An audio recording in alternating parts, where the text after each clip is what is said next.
So we're here at ONE9 in Ottawa, having recently made an investment in Hidden Level, which is a Syracuse-based technology company.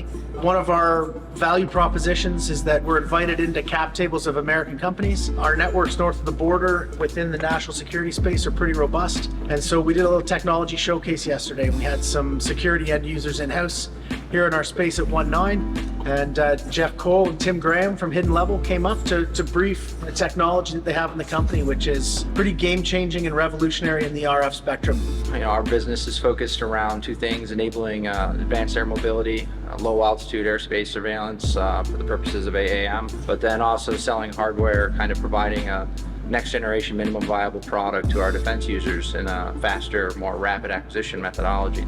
We ended up meeting Glenn through some well-respected folks. We were raising this last round, bringing in some strategic investors, and we were looking for somebody in Canada who ultimately could help us plug directly into that market. Without being like hardcore deep technologists, we kind of intuitively understand how capability needs to roll out. One of the things we look at when we make an investment is less about the widget, less about the tech, more about how does the effect it achieve support the mission and mandate of the end user. It's easy to find money, it's hard to find partners. And right away when we met through the folks that we did, we really respect, and they said, hey, these are no shit guys, like we respect them.